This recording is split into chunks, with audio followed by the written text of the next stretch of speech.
Pejgamberi sallallahu alaihi wasallam po I porosit shokët e vet, po I porosit ummetin e vet edhe krejt ata që kanë me jetu deri në ditën e fundit të Kiametit. Ndëgjojeni. Thot në rast se e ke në dorë një fidan. Na e di çka fidani, një pemë që e mbjelli dhe e shes se është të ardhur Kiameti, është të ndodh Kiameti, thot pejgamberi sallallahu alaihi wasallam mbjellë. A ka ngjarje më të madhe që ka me ndodh këtij universi, kësaj toke se sa Kiameti? Nuk ka.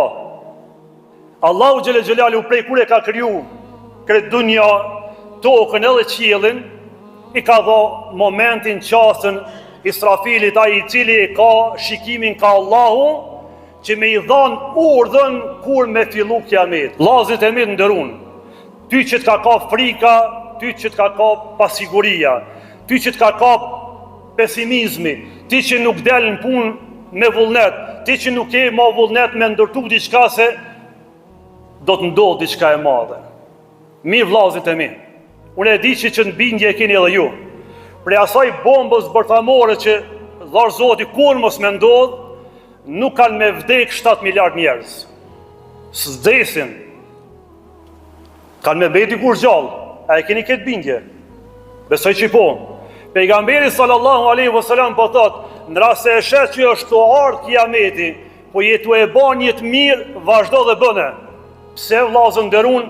Sepse kjo na jep me kuptu se ti dhe unë, deri në momentin, në çastin e fundit kur të marrim frym, na kena përgjegjësi para Allahu subhanahu wa taala.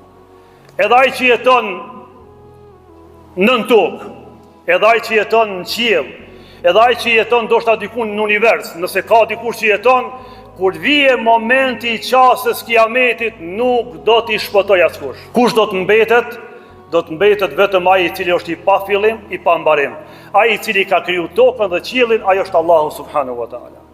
Prandaj o vllazët e mi nderuar, ky hadith I pejgamberit alayhi salatu wasalam në vazhdim na mëson: jeto deri në çastet e fundit me veprën e mirë.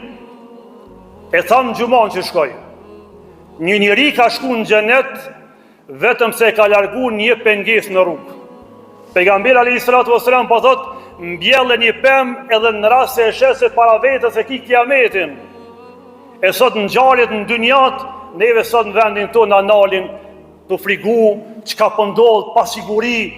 Jo vllazën nderuar, pa isu me ato që e thanë të parën. Çka ka caktuar Allahu dhul xhelal, nuk ka në dynja që ndryshon. Ti je I bindur edhe një herë kur zën thue, urzohesh, dije se ajo është mirësi prej Allahut dhul xhelal. Edhe kur të ndodh ndonjë smundje, dije se Allahu ka caktuar. Po Allahu, pejgamberi sallallahu alaihi wasallam tha krejt njerëzit me uqu bashk, sa janë 7 miliard njerëz, nëse janë në dynjat, më ta bën një të keqe, nuk ndodh ajo e keqe pa caktimin e Allahut dhul xhelal. Po dhe e mira nuk ndodh pa caktimin e Allahut subhanahu wa taala. E neve çka na mbetet, ty edhe mu, edhe krejt muslimanëve kudo që janë, na e bojmë punën e mirë, edhe kur para vetës e shumë se po na vërsohet dynjaja. Pse vllazën nderuar? Pejgamberi po thotë mbjellë pemën se edhe pse u të bë Kiameti, po aja nuk ka me bi. Ti ki me kry atë çka e ki obligim prej anës Allahut dhul xhelal. Nuk ke përgjegjësi tjetër. Unë edhe ti kena mi kry punë që I kena marrë emanet prej anës Allahut dhul xhelal. E mirë vllazën nderuar. Kjo frikë e madhe për një diçka që po përmendet. A nuk I shkon mendja këtij insani, këtyre njerëzve që kanë diçka më afër se sa ajo, ai botoni që përshkruhet. A dini që vdekja është nga qasti në qast? A ka dikush që I ka shpëtu vdekjes? Nuk ka. Për atë përgatituni, për atë bëhuni gati, për atë ngjarjet e maja që kanë me ndodhur, na nuk kena përgjegjësi. Qysh I tha pejgamberit alayhi salatu wasalam, o I dërguari I Allahut, kur ka me ndodh Kiameti? Pejgamberi sallallahu alaihi wasallam I tha, çka ke përgatit nëse vje Kiameti? Kjo është pyetja jonë dhe përgjigje që do të më dha vetës. Në rast se po shkatërrohet dynjaja nesër. Hajde fuqitë e maja po e bojnë diçka të madhe, të keqe. Ti në rast se të vze vdekja nesër, çka ke përgatit me dal para Allahut dhul xhelal? Mos u merr me punët e mëdha, çka nuk takojnë. Aja po thot pejgamberi, çka takon ty është me mbjell një të mirë. I thu babës një fjalë të mirë. Mbjell shpresë, mbjell optimizëm, bën punë të mira, edhe në rast se na vze vdekja dhe po bëhet Kiameti, na e dim se këto të mira jena ato i bë për më na i ndriçu natën e vorrit. Këto pak të mira që jena ato i bojnë ato i bë për arsye se nesër kur do dalim para Allahut dhul xhelal ditën e gjykimit, Allahu më na marr mëshirën e vet. Na këto të mira që i bojnë edhe të vogla, na i bojnë që nesër me kalu urën e siratit, edhe krejt më e madhja në fund është na për xhenetin e ato bë punë të mira vëllezër nderuar. E lut Allahun dhul xhelal krejt në fund përmes durimit e besimit drejt në Allahun dhul xhelal, edhe duke vazhdu punë të mira, na e ndërtojmë të ardhmen tonë. E ardhmja jonë është bota tjetër, edhe kur para tjerëve është gjithçka e errët. Ndërsa ne e kemi bindjen e fortë të fuqishëm në Allahun dhul xhelal, se asgjë s'ndodh pa lejen e Allahut subhanahu wa taala, dhe ne i kryjmë detyrat që i kemi si individ, si njerëz në përgjithësi, si xhamat.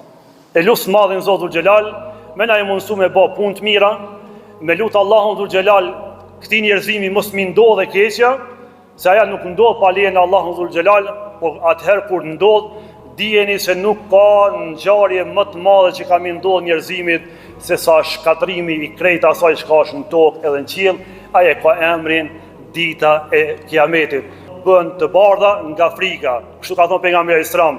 Ajo nane e cila e ka barrën e barrën nga frika, trishtimi i kiametit, do ta liroj barrën e saj. Kjo është trishtimi i kiametit. E ne po na porosit pejgamberi Islam edhe përballë këtij trishtimi, edhe përballë këtij shkatrimi, na e kena për obligim me bë punë të mira. Një astaghfirullah me e thonë është e mjaftueshme. Një fjalë të mirë me e thonë është e mjaftueshme. Një punë të mirë m'ia bë dikujt është e mjaftueshme. Edhe më na dal shpirti, ne shkojmë tek Allahu subhanahu wa taala me punë të mira, e zor Zoti më na i pranon ja Rabbel Alamin. Në fund kërkoni falje Allahut, se më të vërtet Allahu është falës dhe është mëshirues.